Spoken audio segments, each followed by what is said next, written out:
We're here today with our allies to announce a statewide escalation of efforts to block Duke Energy's massive expansion of climate and community-wrecking frack gas.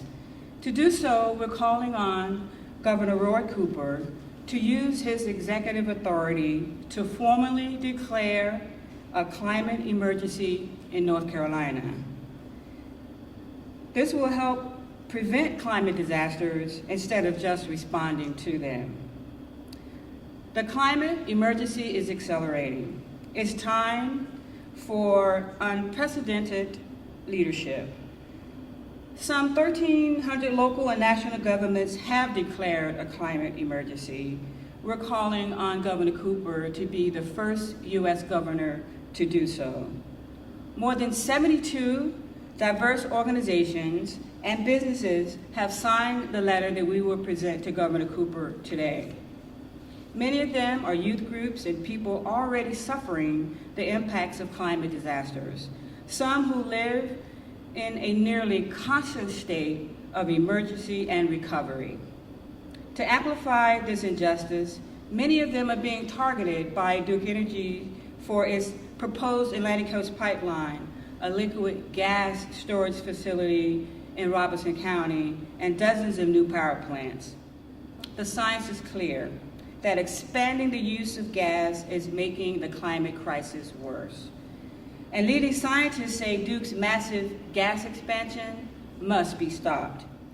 North Carolina is my current and ancestral home, and it is in distress. Pembroke in Robeson County is where I reside and where we are under a constant climate crisis attack. In the past 4 years, Robeson County has been impacted by 3 major storms. All of these storms have left lingering scars and damage that keeps us wondering when the next one will hit. After Florence, the banks of the Lumbee River flooded for months. I got constant daily notices of flood alerts for 10 months. We are told it's not a matter of if, but when the next major storm will hit. This is the case across eastern North Carolina, along what we call Hurricane Alley, and ironically, the proposed route of the Atlantic Coast Pipeline. We do not need further fossil fuel development that adds to the growing climate crisis. Technology is available now for the just transition to safer renewable energies. Governor Cooper, be a climate leader. As you will hear from our next 2 speakers, this youth contingent is demanding a different path for North Carolina, and one that will prioritize making a swift and yet just transition off of dirty fossil fuels and towards renewable energy. Youth want clean energy jobs, not a world spinning out of control. Just recently here in North Carolina, retired EPA climate official Dale Everts and renowned climate scientist Drew Shindell sounded an alarm about the dangers of methane and our continued use of fracked gas for electricity generation. Alongside 27 other experts, Everts and Shindell called on Governor Cooper to halt the fracked gas expansion here in North Carolina. Scientists have been clear about this. We cannot continue building fossil fuel projects, and yet Duke Energy continues to do so. Renewable energy paired with battery storage is now beating out new gas-fired plants, both in terms of economics and reliability. We appreciate that the governor is set out to be a climate leader, but his efforts will be outweighed if Duke Energy keeps expanding the use of fracked gas. As Native American youth and lifelong resident of Robeson County, I witnessed firsthand the damage that both Hurricane Matthew and Hurricane Florence have had on my community. Displacement, loss of jobs, and a never-ending road to recovery. Just this past week, there was a community disaster response meeting where people were still expressing their grievances of being displaced and out of a home, to this day, from a storm that was nearly 4 years ago.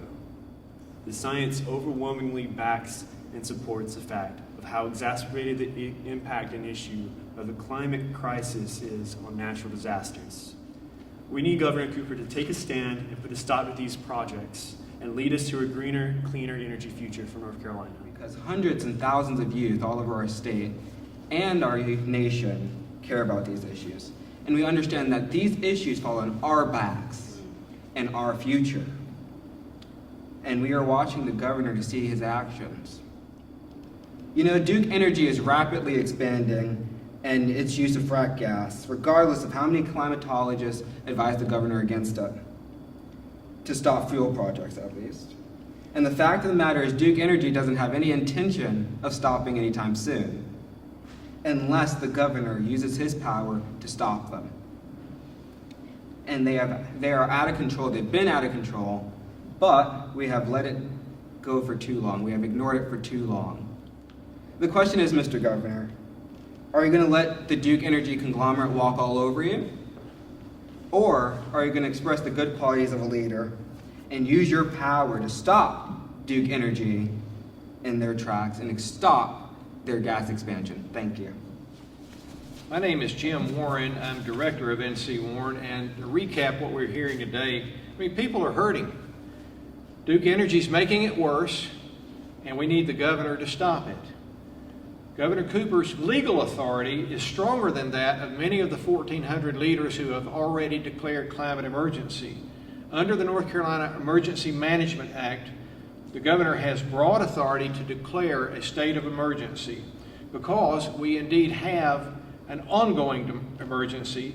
The Emergency Management Act has traditionally been used to respond to disasters. It's been used that way many times, but it is not restricted to that use. In fact, just yesterday, the governor asserted his authority to order curtailment of business activities in North Carolina, if needed, regarding the coronavirus, and if needed, to prevent the worsening of that emergency. And that is exactly what we are calling on Governor Cooper to do with the climate emergency. Meanwhile, Duke Energy leaders act like there's no emergency at all. No wonder they are making it worse. They are a key driver of the climate crisis.